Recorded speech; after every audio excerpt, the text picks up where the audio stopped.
We are going to continue in our sermon series on the Acts of the Apostles. And this particular sermon is entitled Spirit-Led. I want to talk about being led by the Spirit. And in the name of talking about being led by the Spirit, I want to talk about being led generally.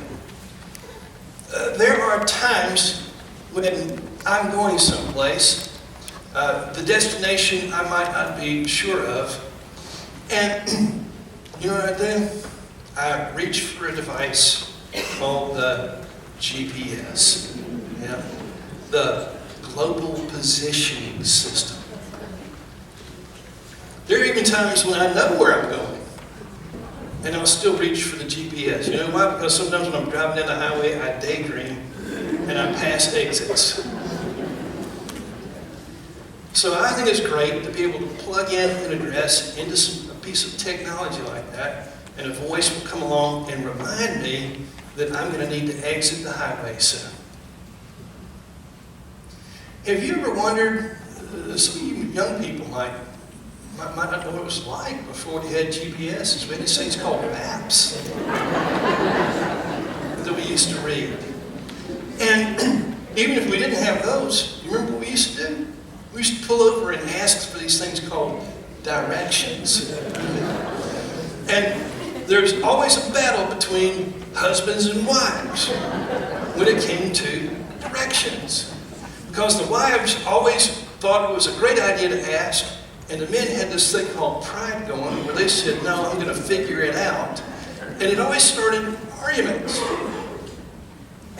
And with my wife, even if I knew where we were going, she'd say, well, go and ask anyway, just to make sure. So, GPSs, and it's a funny thing. It really is. A man would never think of going into a gas station or something like that and asking for directions, but has no problem punching it into the GPS and getting directions that way. Everyone just please overlook that irony and don't try and make hay out of it, please.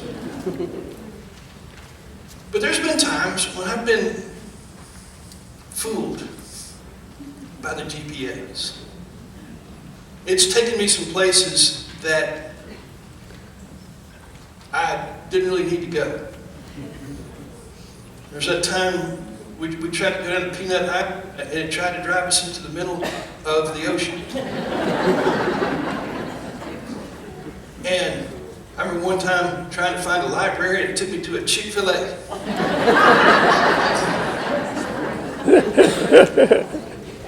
But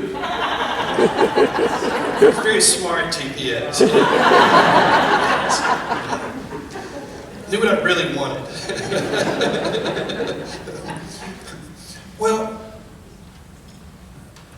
the GPS guiding us and directing us.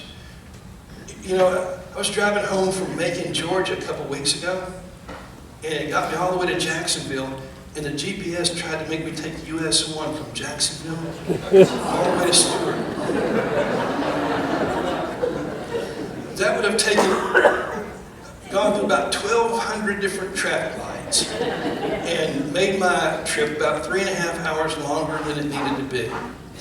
And so I ignored it, but it kept talking to me, telling me to take the next exit. I finally had to just turn it off, you know. So I began to have sort of this trust factor with the GPS.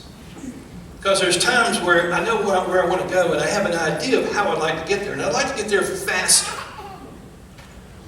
Sometimes it wants to take me on scenic routes. And you see where I'm going with all this? Because we all speak of having a relationship with God. We all speak of Him guiding us.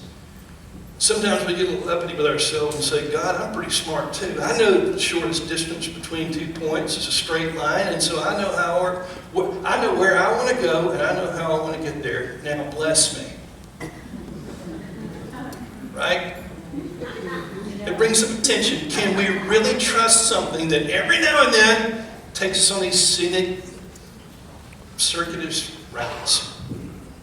Can we really trust it? Can we really trust it? Because, again, we believe God speaks to us. And when we speak of the Spirit-filled life, we're speaking of the riches of joy. We're speaking of the riches of God's reality. But we're also speaking about Him being a dynamic presence within us. We're speaking about Him guiding us. And there's something beautiful about that. There's an old hymn in the church.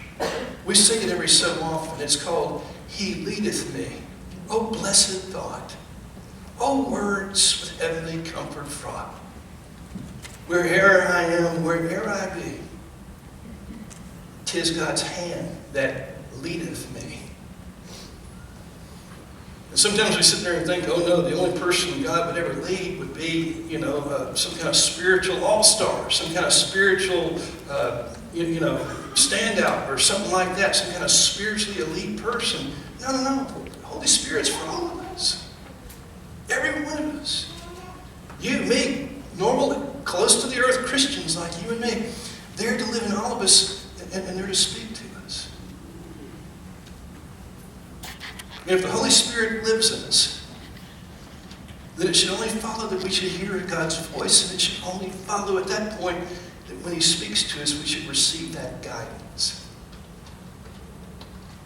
And there's a story in the Scriptures, in the book of Acts, where Paul receives that GPS kind of leadership.